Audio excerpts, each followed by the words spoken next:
হঠাৎ জামাই তোর সঙ্গে দেখা করতে চাইলো, কি ব্যাপার বলতো? আমিও তো তাই ভাবছি, কি এমন জরুরি দরকার পড়লো যে আমাকে ডেকে পাঠিয়েছে।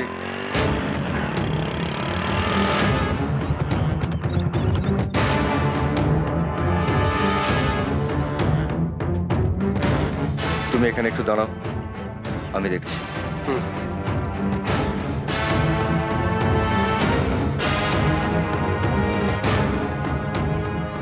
আমায় ডেকে পাঠিয়েছো জামাই? আমাকে জামাই বলে ডাকবেন না। আপনাদের সঙ্গে কোনো সম্পর্ক নেই। আপনার বোনকে বাড়িতে নিয়ে বলে এইভাবে প্রতিশোধ দিলেন, এইভাবে পেছন থেকে ছুরি মারলেন। পেছন থেকে ছুরি? কি বলছো জামাই, আমি কিছু বুঝতে পারছি না। বুঝতে পারছেন না নাকি না বোঝার ভান করছেন? এতদিন আপনাকে ভুল বুঝেছিলাম, এখন বুঝতে পারছি আপনি কেমন মানুষ। ও, তুমি বম ব্লাস্টিং এর কথা বলছো? শোনো জামাই, আমাদের মধ্যে ঝামেলা বাড়াবার জন্য এই গ্রামের কিছু শয়তান মানুষ এই ঘটনাটা ঘটিয়েছে, আর সেটা বলতেই আমি তোমার কাছে যাচ্ছিলাম। চুপ করুন। ভুল করলে সেটা স্বীকার করে নেওয়াটাই প্রকৃত মানুষের কাজ, আর আপনি সেটা না করে একটা মিথ্যে গল্প বানাচ্ছেন। বিশ্বাস করো, ভুল আমি করিনি, তাই স্বীকার করার প্রশ্নই ওঠে না।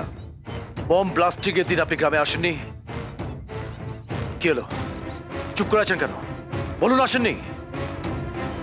হ্যাঁ, এসেছিলাম আমি আমার একটা নিজের কাছে। কি কাজে এসেছিলেন বলুন? স্পিক আউট, স্পিক আউট, বলুন, বলুন। এই যে এই যে এই যে এই যে কলা ছাড়ো, কলা ছেড়ে দাও বলছি। আপনি আমাদের মধ্যে আসবেন না। মামা তুমি চুপ করো। কেন চুপ করবো?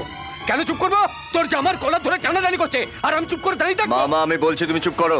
এই যে এই যে এই যে আমাদের বাড়ির মেয়ে তোমাদের দিয়েছি বলে না আমি আজ কিছু বললাম না, নইলে তোমায় আমি দেখি। মামা! তুমি এখান থেকে যাও, যাও বলছি।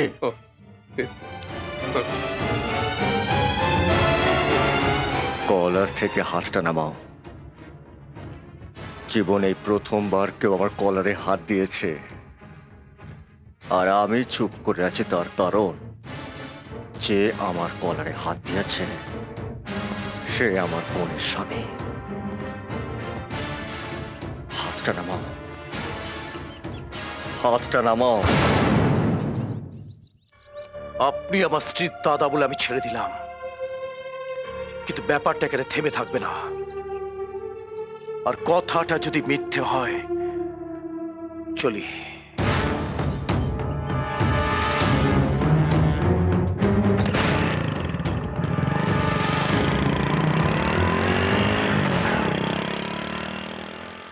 মানে আমি অবাক হয়ে যাই, তুই এসব সহ্য করিস কি করে?